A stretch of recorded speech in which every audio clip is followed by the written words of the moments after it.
Welcome to Learning English with Captain Binoy Varakil, Assistant Professor, Department of English, St. Joseph's College, Calicut.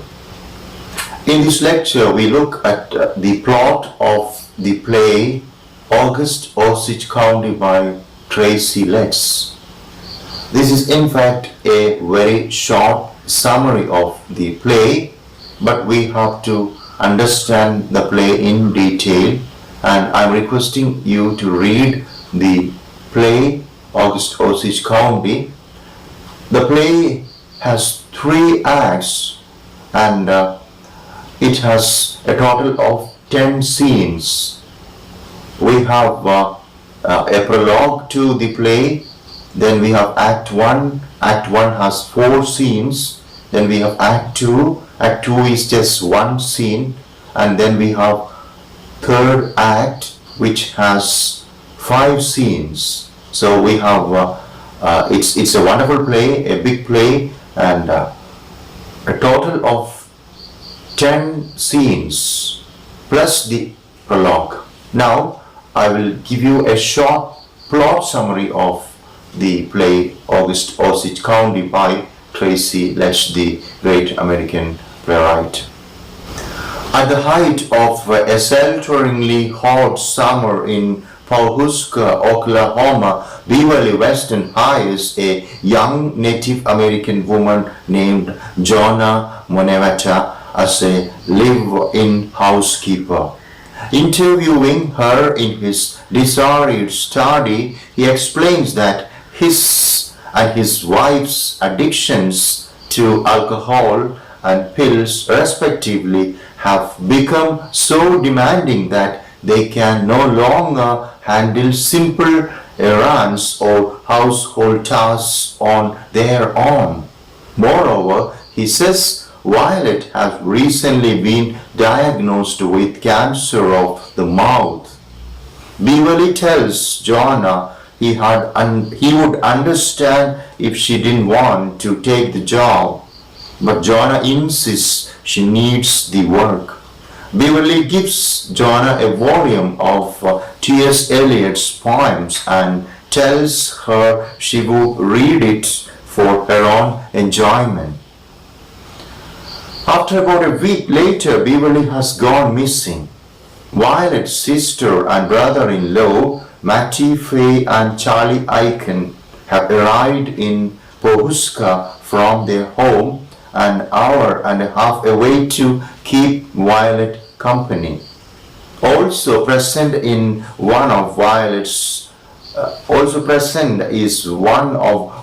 3 daughters, Ivy, who lives nearby. Ivy has called her sisters Barbara and Karen to let them know the situation.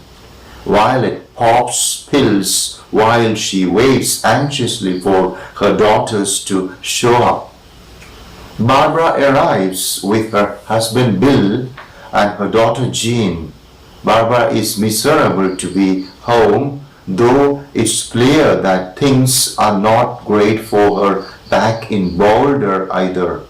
She and Bill are fighting, and their 14-year-old child is emotionally distant and hooked on cigarettes.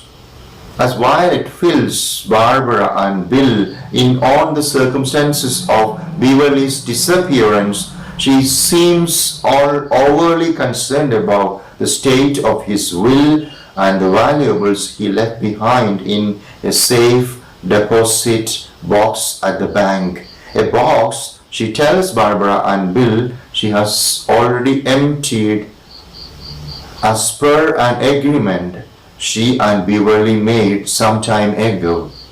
As Violet speaks, Barbara can see that her mother is high. Barbara warns Violet calmly that she will not go through this again. Upstairs in the attic where Jonna has been living, Jean asks Jonna permission to smoke pot in her room. Jean feigns interest in learning about Jonna's past and traditions, but is really more concerned with her own problems. That night, as Bill and Barbara make up their bed in the living room, they have an argument about Bill's infidelity. He has been having an affair with a younger student. Bill tries to calm Barbara down, begging her to save the fight for after Beverly comes back. Barbara resignedly tells Bill that her father is dead and then goes to sleep. A few hours later, Jonah wakes Barbara and Bill. The sheriff has arrived. They greet the sheriff, whom Barbara recognizes as her former high school classmate, Dion Gilbo. Gilbo reveals that Beverly's corpse has been found in a nearby lake and tells Barbara she needs to come and identify the body. As Barbara dresses upstairs, Violet enters the living room where the sheriff is waiting and puts on an Eric Clapton record. She babbles unintelligibly and dances erratically to Lay Down Sally. Some days later, after Beverly's memorial service, the entire family is preparing for a funeral dinner. Barbara and Ivy's sister Karen has arrived. With a new beau in tow and will not stop rambling to Barbara and how wonderful her life has become. Upstairs, Ivy, Violet and Mattie Faye look through boxes of old pictures. Violet needles Ivy about her frumpy appearance and urges her to start dressing more femininely if she wants to attract a man. Ivy reveals that she already has a man, but will not tell her mother or her aunt who it is she sees. Downstairs, Bill, Jean and Karen's shady fiance Steve return from a grocery run. Steve teases Jean, telling her that she smells like marijuana. When she denies using the drug, Steve tells her it's shame she doesn't partake. If she did, he would hook her up with some tasty shit.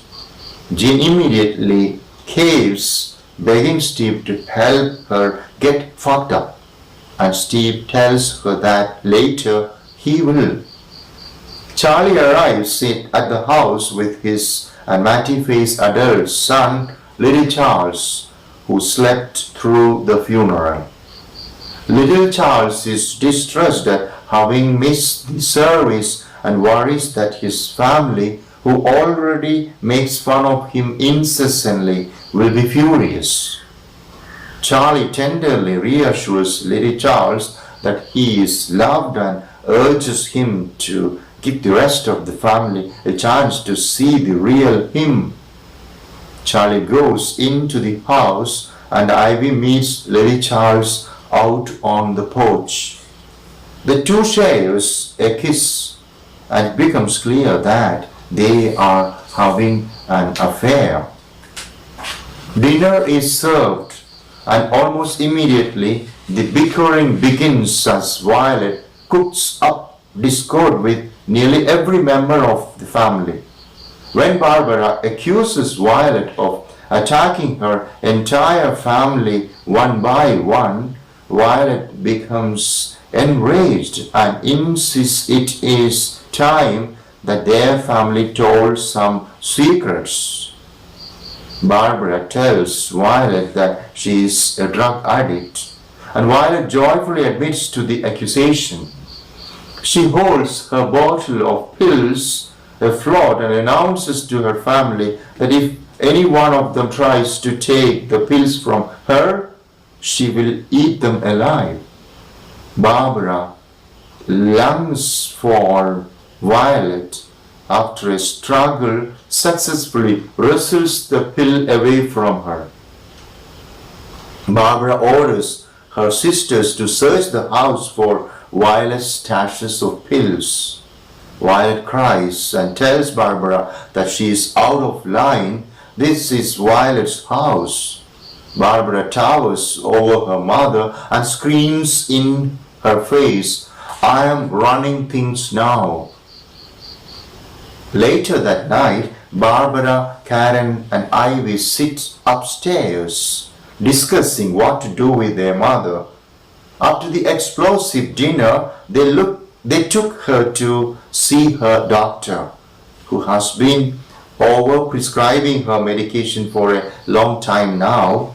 Barbara and Ivy know, though, that Violet sees multiple doctors and manipulates them all into writing her potentially dangerous prescriptions.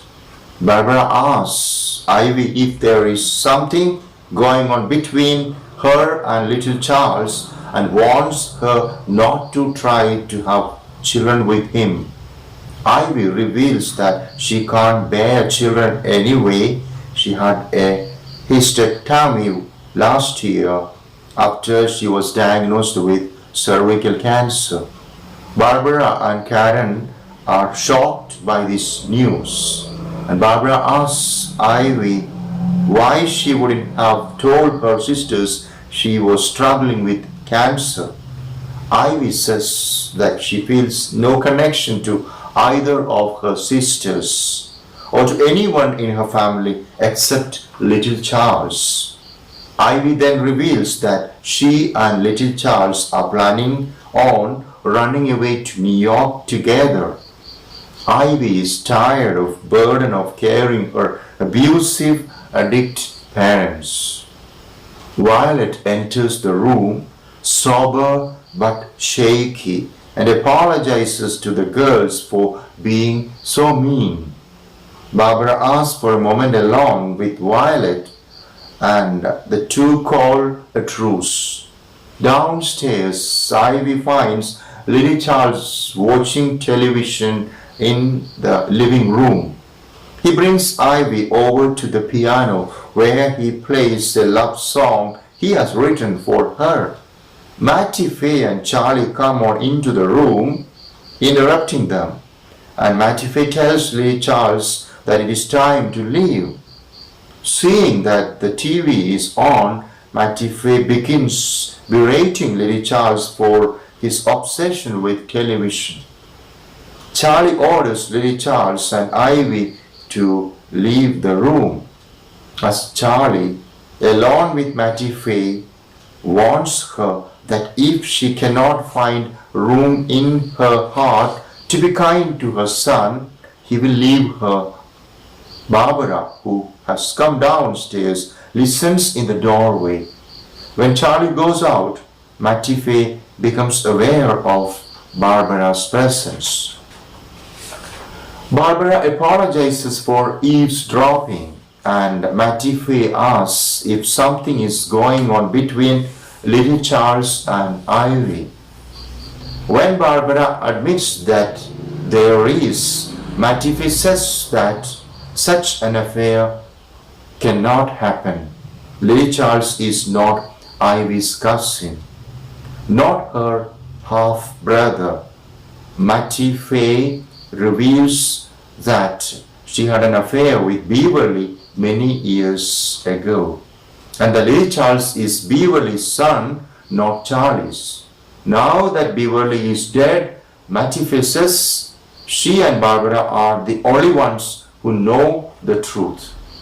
Mattie Faye begs Barbara to put a stop to whatever is happening between Ivy and little Charles. After all, Barbara said she was the one running things. Later that night, Jean and Steve are sneaking around the house, smoking pot and giggling. Steve begins groping Jean. Joanna appears with a cast iron skillet in her hand and starts beating Steve. The whole house awakens to the commotion, and Karen takes the injured Steve into the next room, where they begin packing things to leave. Barbara and Bill ask Jean what happened and attempt to get her to tell them the truth, but she will not. She accuses her parents of being unable to tell right from wrong themselves anymore, and of using her to do that work for them. Barbara attempts to talk to Karen, but Karen will not let Barbara get a word in. Karen asks Barbara to get the truth from Jean. Karen does not want to believe that Jean is blameless in what happened. Karen then announces that she is returning to Florida with Steve. After Karen leaves, Bill comes downstairs with his and Jean's suitcases. He is taking Jean back to Boulder. Barbara asks Bill if they will be able to repair their marriage, and Bill says they won't. Later in the early hours of the morning, Barbara and Jonah sit up in the study. Barbara drinks a glass of whiskey and offers Jonah the chance to quit. Jonah insists she can do the job and that she wants to stay. The following morning, Sheriff Gilbo comes to talk to Barbara. He has received a call from the proprietor of a local motel who says that Beverly stayed there in the days between his disappearance and the recovery of his body. Sheriff Gilbo is going to follow the lead and see if he can find any incoming or outgoing calls to Beverly's motel room. That night, Barbara and Ivy sit at the dinner table. Barbara tells Ivy she needs to break things off with Lily Charles, but Ivy wants to do the opposite, to tell Violet about her affair. Violet comes down to dinner. As Ivy and Barbara begin eating, Ivy tries to tell Violet the truth. Barbara keeps cutting her off, attempting to stop the secret from coming to light. Ivy keeps starting sentences with Lily Charles and I, but can't get any further than that. Eventually, Violet finishes the sentence for her, Charles and you. She says, are brothers, brother and sister. Violet reveals that she had known the truth of Lily Charles' parentage all her life. Beverly knew that she knew. She says, but the two of them never discussed it. Ivy, shocked and horrified, leaves, calling both Barbara and Violet monsters. Violet continues talking to Barbara about Beverly and Lily Charles and suspects that in the end, Beverly ultimately killed himself because of his guilt over the situation. If she had been able to reach Beverly at the motel, Violet says she would have told him to forget his guilt and come back home. Barbara is stunned to realize that her mother knew where her father was after he disappeared all along. Violet reveals that Beverly left a note when he left Saturday morning, saying he could be reached at the Country Square Motel. Despite this fact, Violet waited until Monday after the bank opened and she had emptied out the safe deposit box to try calling Beverly, by which point he had already checked out of the motel. Realizing that her mother could have prevented her father's death but chose his money over his salvation, Barbara leaves. Violet, disoriented and seemingly high, once again lay down Sally on and dances about the living room before attacking the record player and destroying it. She calls for her daughters, and when they don't answer, she begins calling for Jonah. She crawls up the stairs to Jonah's room and places her head in Jonah's lap.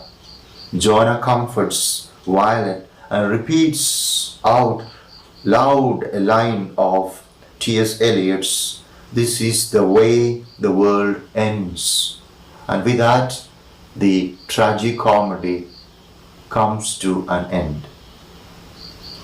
In the next lecture, we will discuss the important themes of the play Osage County by Tracy. Let's.